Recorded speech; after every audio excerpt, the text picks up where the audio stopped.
Okay, ist das schon gestartet? Letzte Seiten verbunden. Oh.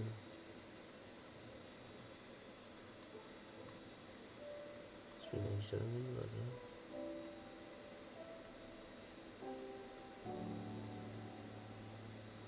Ja, sichtbar kein öffentlich und alles. Okay.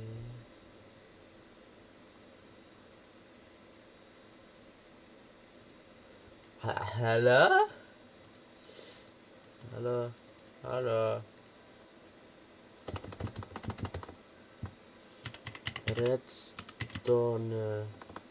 Redstone Stream, I guess.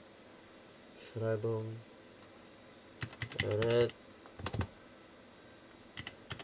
Redstone.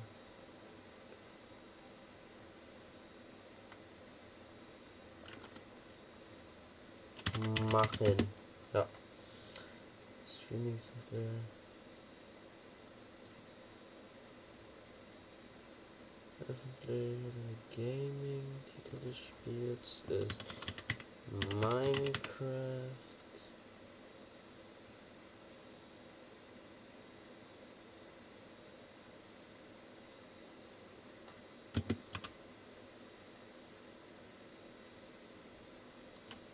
Hier das Minecraft. Dann habe ich nicht. Playlist. Nein, ist nicht.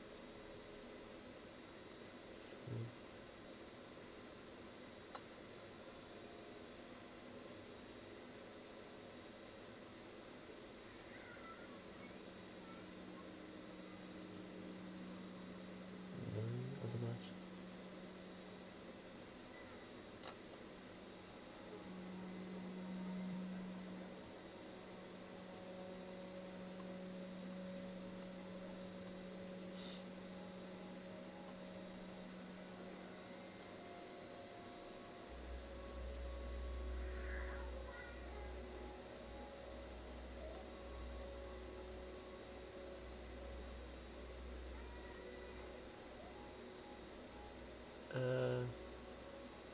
Ja, also, das ist eigentlich was zu machen jetzt, ne? Also, was mit dem Telefon?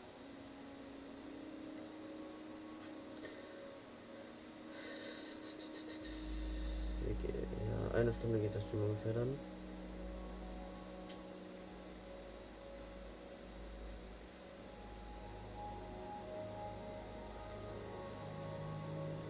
So voll.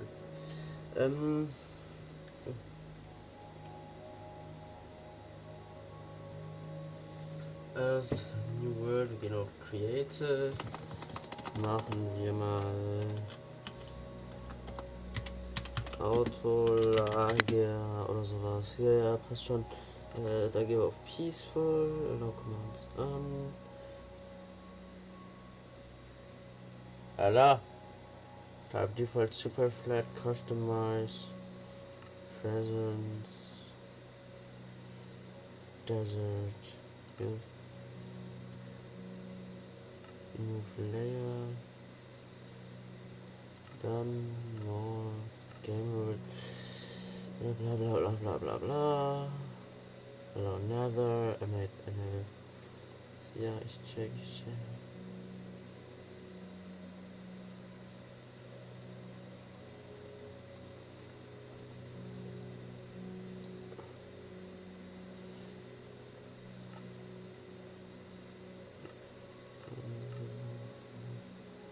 Keep inventory after death.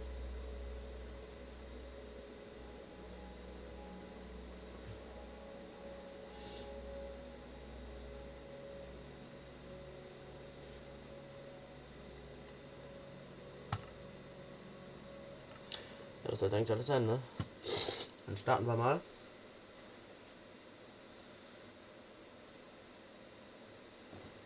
Let's go, ne?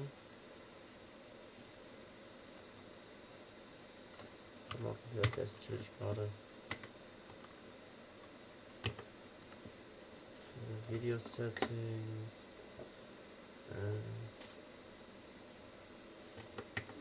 Okay, WASD, Jump.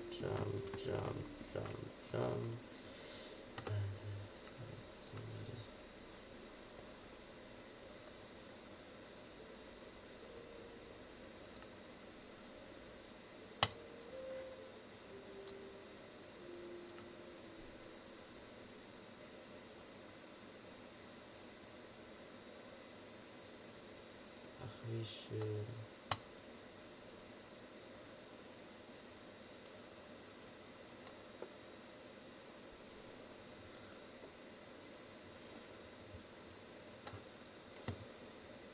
Null and has forces that operate by completely different rules than anything on the surface. So before you click off, stick with me, because by the end of this, you're gonna understand exactly why a dead man is the most important player in this entire war. But to get there, you need to understand who Wi-Fi's actually was, because most people who know the name only know the villain version. They know the director, the voice changer, the netherite armor, the assassins, the mind games. They do not know what was underneath all of it, and that is the part that makes this theory work. Wi-Fi's was quiet, calm, completely composed in a way that almost nobody on the server has ever been. He was never reactive, never making a move without knowing exactly what came after it. And underneath that composure was one single obsession that drove every decision he ever made, which was keeping Parrot safe. That is not a detail, that is the entire foundation of his character. Because once you understand that everything Wi-Fi's ever did came from that one place, his whole story stops looking like villainy and starts looking like the most extreme act of loyalty the server has ever seen. He faked his own death, he built a second identity from the ground up, became the director, the most feared anonymous figure on the server, and spent an entire arc running assassins and psychological operations against Parrot from the shadows. And here's the part that sounds wrong until you sit with it. None of it was cruelty. He was not trying to hurt Parrot, he was testing him, engineering increasingly dangerous situations to measure exactly how Parrot handles pressure, betrayal, and survival, so that he could map every weakness before real threat exploited them first. He hired Itzuro to attack Parrot. He sent Mr. Cube 6 to run psychological warfare against him. He brought in True Original, a hacker, who destroyed Bat's entire headquarters. He killed Newfully when he tried to leave the operation. He set netherite zombie traps, used Mr. Cube as a decoy director, controlled every variable around every meeting, and built Paragon, a fully designed prison with a stasis chamber and invisible guards, as a permanent home where he could keep Parrot close forever. Every single one of those moves was calculated. None of them were accidents. This is a player who looked 10 steps ahead while everyone else was still reading the board. And the most frightening part is that it worked. Nobody figured it out. Nobody even came close until it was too late. So, how did he die? Parrot smuggled his spyglass into Paragon past Wi-Fi's own security. He dropped it, walked off his pressure plate, and left. Wi-Fi stepped off his own plate to catch the spyglass, and that was the end of it. The most dangerous mind this server has ever produced was undone not by a better plan or a stronger player, but by his own instinct to catch something that belonged to his best friend. He died doing exactly what he always did, putting Parrot first, and it cost him everything. He has been gone ever since, but the underworld exists on this server, and Null exists. And if any force has both the power and the motive to bring back the most dangerous strategic mind in server history, it is them. And Wi-Fi's only needs one reason to accept any deal they offer, which is the chance to be near Parrot again. That has always been all it would take.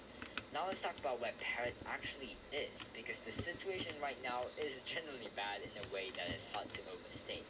After Parrot became king, he opened spawn to thousands of new players, which stretched food and resources so thin that shortages spread across the entire kingdom. The old players, the veterans who had spent months or years building everything on the server, watched what they created get overwhelmed overnight, and that resentment became Cindercrass. Separator leads Cindercrass, and his army is not a random group of angry players. These are experienced veterans, most of them in full netherite, united by genuine grievance. Separator himself lost his closest friends to bandit attacks, after being pushed out of Capital City because there was not enough food left to support everyone there. So when he says Parrot ruined the server, it is not just politics, it is personal in a way that makes it extremely hard to reason with. Cindercrass opened the war by taking Fort Feather with a redstone blimp assault, forcing Parrot to retreat through a tunnel while using a TNT trap to take out a chunk of Cindercrass's army on the way out. Parrot adapted at Merchant City, built an anti-air artillery trap during the march and obliterated the blimp strategy when Cindercrest repeated it, killing most of their paratroopers mid-air. One clean win.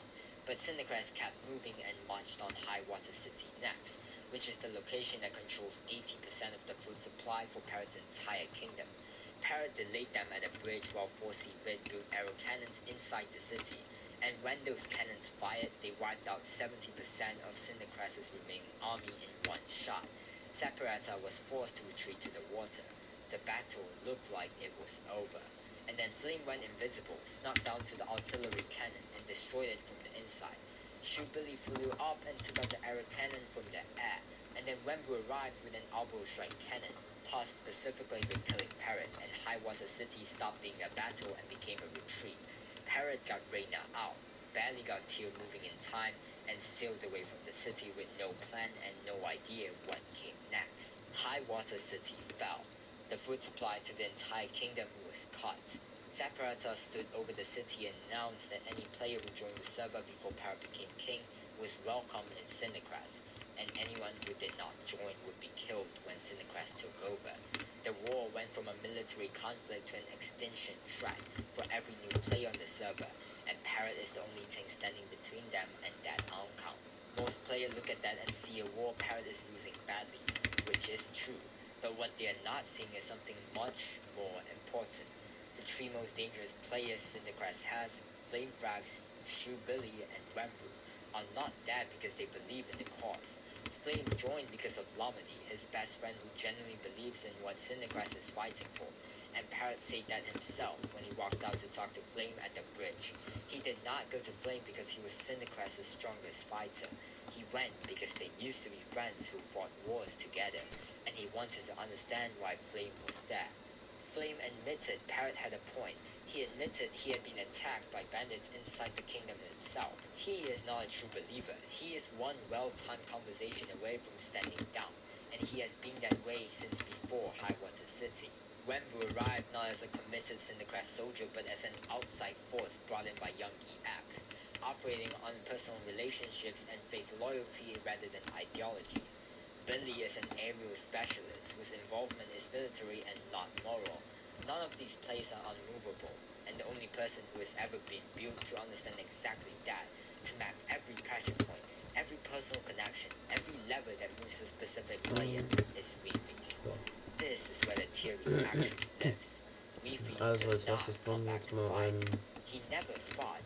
What Weefees does is watch, study, and plan. And he does it faster and more accurately than anyone else on the server has ever managed. He spent an entire arc doing nothing but observing how Parrot responds to pressure, which means he already has a complete map of how Cindercrest's most important players think, because their weakness is the same weakness Parrot always had. Too many emotions driving decisions. Personal relationships creating openings. Weefees has spent his whole existence finding those openings and walking straight through them. The first thing he does is go to Flame, not the way Parrot went, walking out in the open during a battle and hoping for honesty. Weefees engineers the conditions. He controls the variables around the organization the same way he controlled every variable in every operation he ever ran.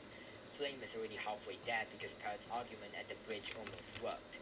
Add Weefees to the equation and Flame is not just hearing a plea from an old friend. He's being shown with complete clarity that Arachnid winning this war does not fix the salvation Lomedy cares about. It just changes who is running the suffering. Flame is fighting to hand power to someone who does not care about a single reason Flame joined. And Weefees is the only person on the server who can make that argument land in a way that is impossible to dismiss. Wembu is the next piece. Wembu operates on dApps and personal relationships, which is exactly the kind of logic Weefees has always known how to reach. He does not need Wembu to trust him or even like him. He just needs Wembu to understand one thing, that Arachnid brought him in as a weapon, and the moment Arachnid gets what he wants, Wembu stops being valuable and Egchun will die. Weefees has lived that reality from the other side. He used people as tools and moved them around the board and discarded the ones who outlived their purpose. When he explains to Wembu how Arachnid sees him, it is not analysis, it is a confession. If both of those conversations land, the war does not just shift. It collapses on Cindercrest's side in a way that no military strategy could produce on its own. Cindercrest loses its most dangerous ground fighter in Flame, loses its Arbor strikes in Bamboo, and suddenly the promise separator made to every veteran player on the server that Cindercrest is the winning side and joining them means safety starts to crack. That promise is built entirely on momentum, on Fort Feather falling, on High Water falling, on Parrot sailing away with no plan. Take away Flame and Wembu and that momentum reverses. And the old players who joined Cindercrest because they looked unbeatable start asking whether they back the right side before it is too late to change their answer. Parrot would go from a king who has no idea what to do next to a king supported by the most calculating mind the server has ever seen. And every player in Cindercrest knows what the director built. They know what Paragon was. They know that nobody outwitted him except Parrot, and only then because Weefies loved him too much to think straight in that final moment. A revived Weefies fighting alongside the one person who ever got through his defenses is not a threat anyone in Cindercrest has a plan for, because there is no plan for him. You cannot out-strategize the person who invented strategy on this server. Weefies say nothing when he died, he just stepped off the plate. But if he comes back, everything he does will be for the same reason it always was. And this time, the enemy is exactly the kind of player he was built to dismantle. The only question left is whether Parrot, after everything, the assassins, Paragon, the pressure plates, can look at his best friend and believe that this time, they're actually on the same side. If you enjoyed this video, subscribe and drop a like on this video. Goodbye!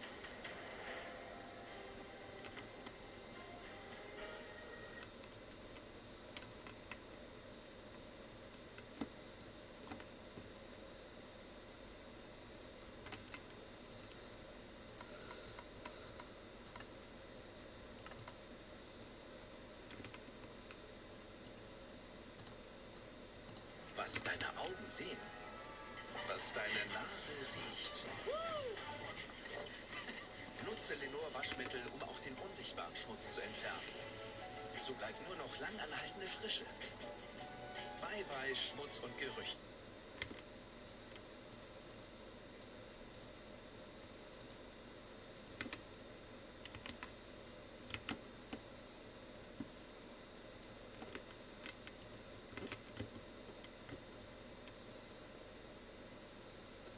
Hallo, langanhaltende Frische.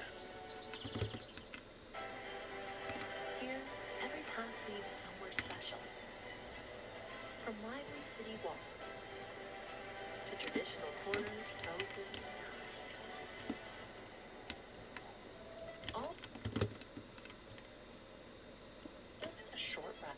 So Arachnid just betrayed Wembu, and this might completely change the future of the civil war on the unstable S&P. Because at the end of Wembu's latest video, we saw something that almost nobody expected. After everything Wembu did for Arachnid, after every battle he fought for him, Arachnid still tried to kill him. And honestly, if you look back at everything that happened, the signs were always there. It all started when Wembu agreed to help Arachnid during the Steampunk City conflict. At that time, Arachnid promised him one thing: Egg-chan would be freed. That was the entire reason Wembu got involved. He wasn't fighting for territory, he was fighting because he wanted to save Egg-chan. After the battle, however, Egg-chan was still not free. Instead, Arachnid came up with another excuse. He told Wembu that he just needed help one more time. One final war. One final battle in Capital City. Then, Egg-chan would finally be released. To gain Wembu's trust, Arachnid even showed him his Ender Pearl location, and basically told him that if he ever lied, Wembu could come and kill him himself. And because of that, Wembu trusted him. So when the Capital City War started, Wembu joined the fight once again. But this wasn't a normal battle. As I predicted in my previous theory, this war turned into a three-sided conflict. Arachnid's faction, Parrot's faction, and Cindercrest. All three groups were fighting for control of Capital City, making it one of the biggest battles we've seen in a long time. But after everything was over, something even more important happened. When Wembu returned to Arachnid, expecting Egg-chan to finally be released, Arachnid led him away from everyone else and then attempted to kill him. That completely changes everything, because up until now, there was always a chance that Arachnid genuinely planned to keep his promise. Now that possibility is gone. Arachnid never intended to free Egg-chan. He simply needed Wembu's strength during the war, and once the war was over, he no longer had a use for him.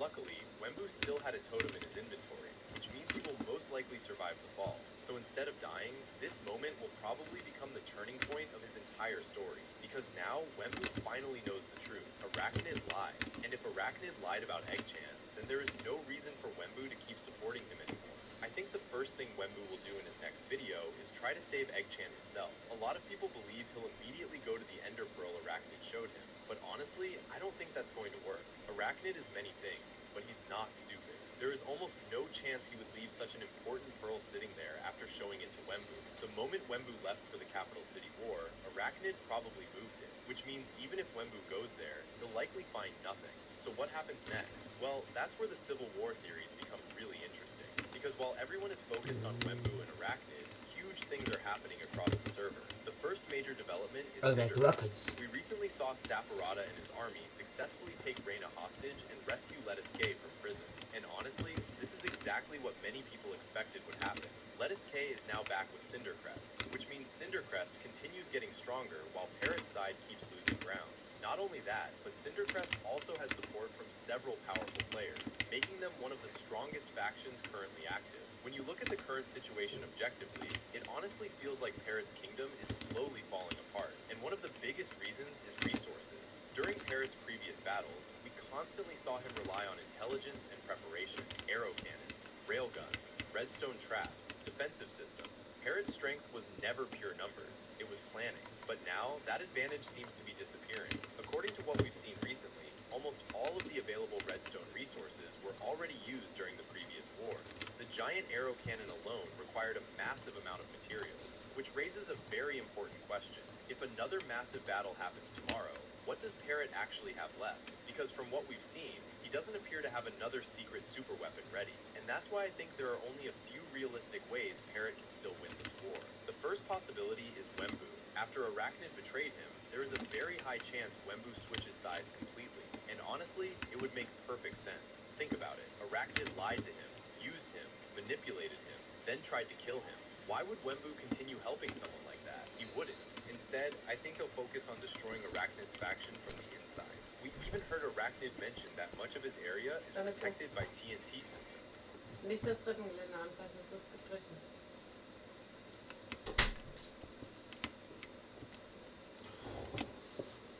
Normally that sounds terrifying, but against someone like Wembu, it could become a weakness. Because if Wembu manages to find the right location and trigger the chain reaction, a huge portion of Arachnid's infrastructure could collapse. That would immediately weaken Arachnid and create an opportunity for Eggchan to escape. And if Wembu successfully rescues Eggchan, then Parrot suddenly gains one of the strongest players on the server as a potential ally.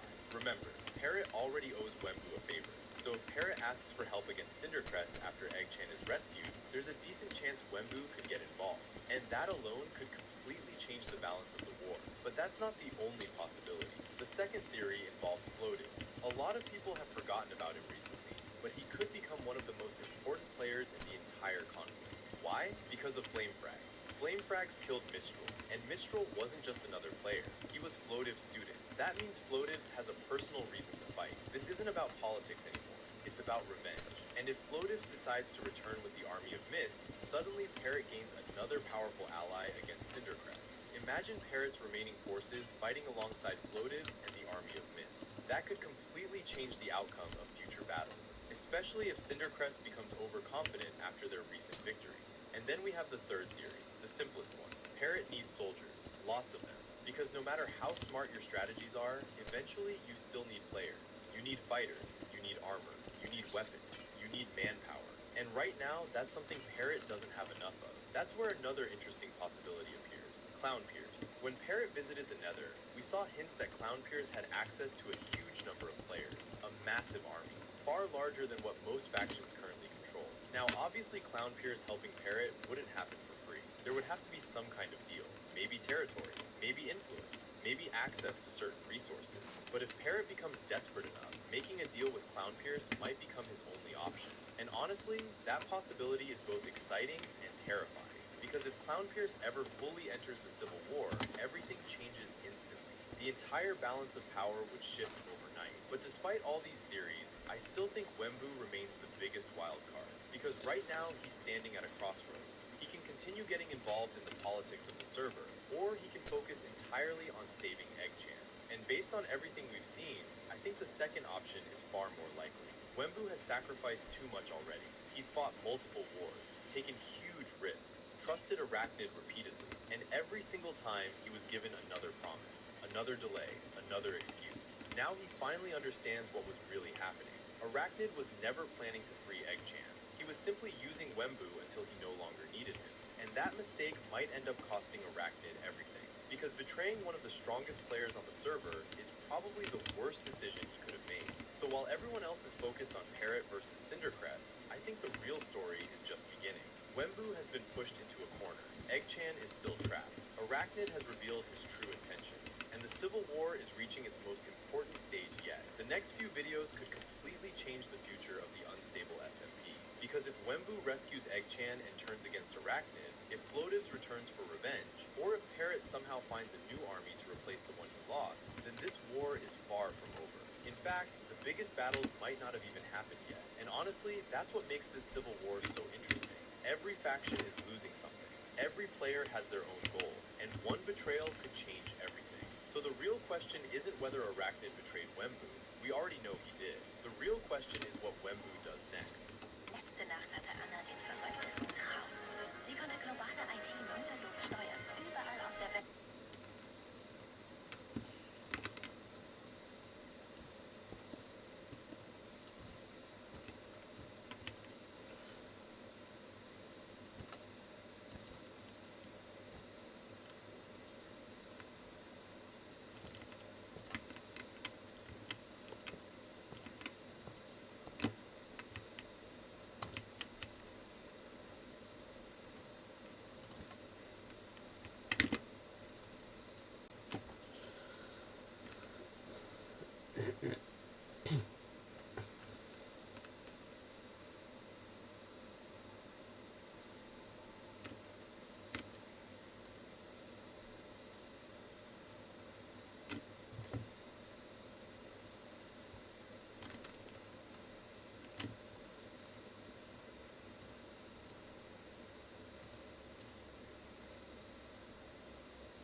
This is the real story of how Smoke's first ever friend on this server became the man who built a prison to trap him in. Where were you during the Mafia, where we could have wiped them out in a single day with those exploits? I am protecting the server. I'm not protecting the server from Ashwag. I'm not protecting it from the Mafia. I'm protecting it from you. That second voice is Jamato, and by the time you finish this video, you are going to understand exactly why those two lines sum up everything that has happened on the unstable SMP. Before Jamato was a villain, before Null existed, before Purgatory was even a thought in anyone's mind, he was the first person who ever helped Smoke on this server. Not a temporary teammate, not just someone who crossed paths with him once, but the actual first friend. When Smoke discovered a glitched set of diamond armor with every protection enchantment stacked on it, y'all probably know what I'm talking about if you've seen Smoke's past videos. He did not go to Mavic. He didn't go to Parrot or Wembu. He went straight to Jamato. And Jamato walked him into his underground base and showed him something that nobody else on the server knew existed. A vault full of old Minecraft glitches and exploits that had absolutely no business being on any server. Ancient, broken mechanics that Jamato had been quietly collecting and studying completely on his own. And instead of keeping all of that power to himself, he shared every single bit of it with Spoke. He showed him the duplication glitches. He taught him the mechanics. He led Spoke into parts of the server that nobody else knew about. And on top of all of that, Jamato gave Spoke a full set of armor with red trims on it. This really? My first friend on the server. Me and Jamato, we go way back. First week of the server. He was the player that helped me get my first gear. Showed me, he let me use his farms. He even was the one that gifted me this chest plate right here. That chest plate is going to matter a lot later in this story. Keep it in the back of your mind. So at this point, these two genuinely have something real between them. Jamato is calm, knowledgeable, and Spoke. Bro is chaotic and always pushing every boundary that exists. They balance each other out in a way that actually makes sense. One guy who understands the deep foundations of the server, and one guy who wants to break every rule that exists. For a while, works. And then Spoke starts going too far. This is where everything begins to crack. Spoke gets deeper and deeper into the exploits. Orbital cannons, chunk suppressors, duplication on a scale that starts genuinely changing what the server is. And at some point, Jamato draws a line. Jamato left because he believed Spoke was trying to play God. He did not start a fight about it. He did not give a speech or an ultimatum. He just quietly disappeared one day, left his base behind, went completely silent. And here's the thing that most people completely miss about that silence. While everyone assumed Jamato was just gone, he was watching. The whole time he was away, he was keeping an eye on Spoke, tracking every move, watching what Spoke was doing to the server and the people on it. And the longer he watched, the more convinced he became of one single thing. Spoke was not just reckless. Spoke was the single biggest threat to the stability of the entire server. So Jamato built Null, a secret organization of hunters, skinless players with no names, whose entire purpose was to neutralize Spoke specifically. And the part that makes Jamato genuinely terrifying is that he did not rush any of this. He spent months building it, training them, constructing the entire infrastructure quietly in the background. While Spoke was out there fighting the Mafia and Leo and building alliances and genuinely believing he was winning, Jamato was quietly building something that would eventually take all. Wie funktioniert das nochmal? Scheiße, ich muss mir immer mal kurz ein Video anschauen.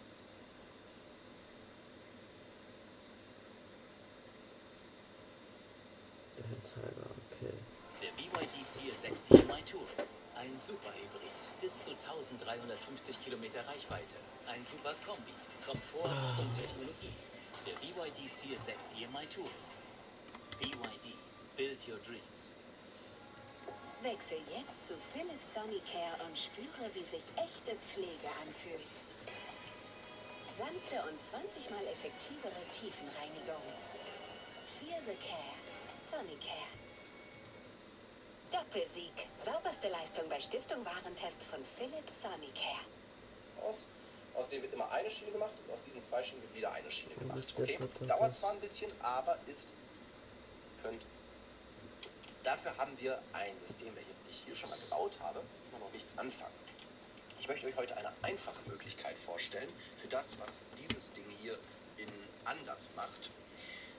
Wir müssen Folgendes machen. Die Minecarts müssen, jetzt kommt ein richtig geiler Begriff, frequentiert in das Lager reinlaufen. Das heißt, schön gleichmäßig in das Lager reingehen. Ansonsten gibt es Unfälle, Crashes, das System kollabiert, im wahrsten Sinne des Wortes. Daher müssen die Minecarts langsam ins Lager reinlaufen. Und die Minecarts müssen von einer Kiste kommen. So. Und wir haben dann später viele verschiedene Kisten in eurem Haus stehen. Und was nun passieren muss, ist Folgendes.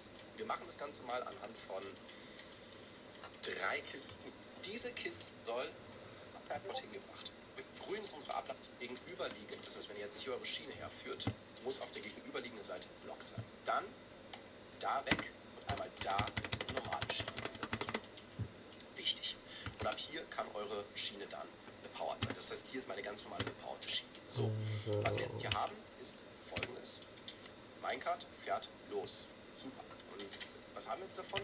Wenn in dem Minecart drin ein Item ist, welches aus dem Lager geholt werden soll, zum Beispiel Redstone, dann bleibt das Minecart hier so lange stehen, bis der Redstone abgeladen worden ist in die Kiste. Und sollte die Kiste voll sein und dieser Trichter voll sein und der Trichter unter dem Minecart voll sein, dann bleibt das Minecart stehen und macht nichts. Das Minecart fährt immer dann los, wenn der Trichter unter dem Minecart leer ist. Wenn der Trichter unter dem Minecart leer ist, also kein Item gerade durchläuft oder tatsächlich leer ist, dann geht die Fackel an.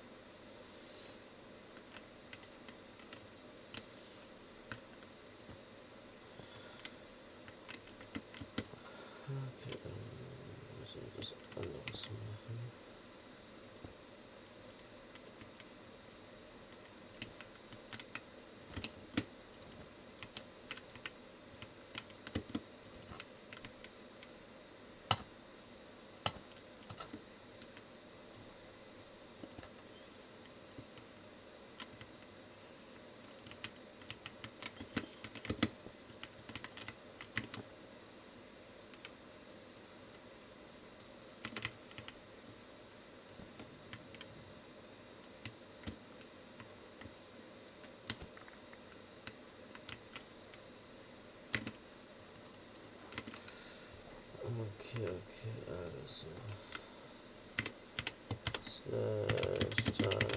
at 0.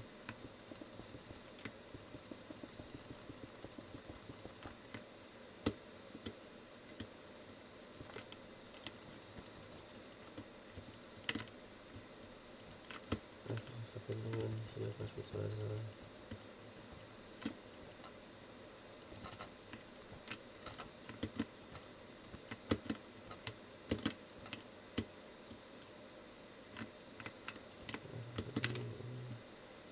Mal kurz Sandstone, dann hier wäre dann das da. Das da.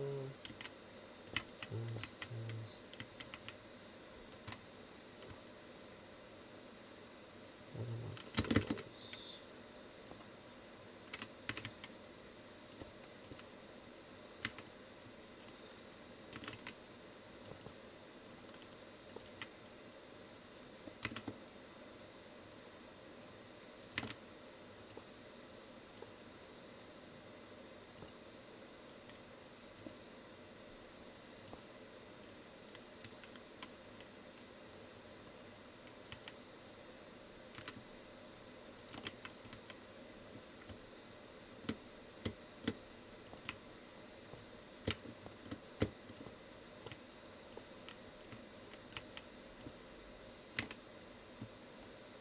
Okay, welche Farbe nehmen wir dafür jetzt? Ich glaube, ich nehme Rot.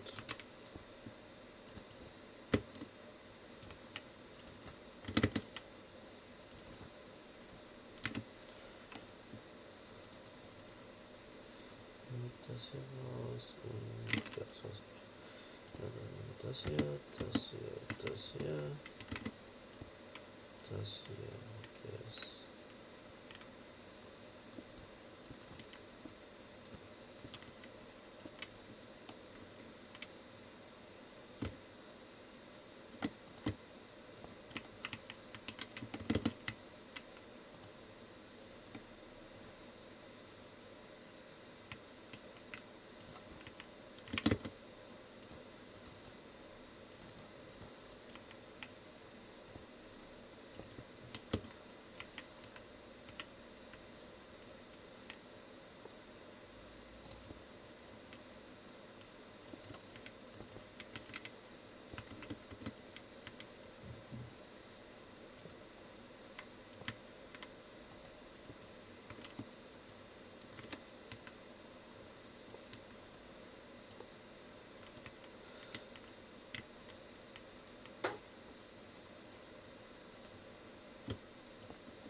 diesmal. Kommen wir in den Lila.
Okay, ich werde jetzt etwas off-camera weiterentwickeln. Die ganzen Dingens und so. Das jetzt nur erstmal testen und sowas. Dann wird es halt kompakter und alles gemacht. Ganzes Layout und so, ja, das kommt irgendwann später bald.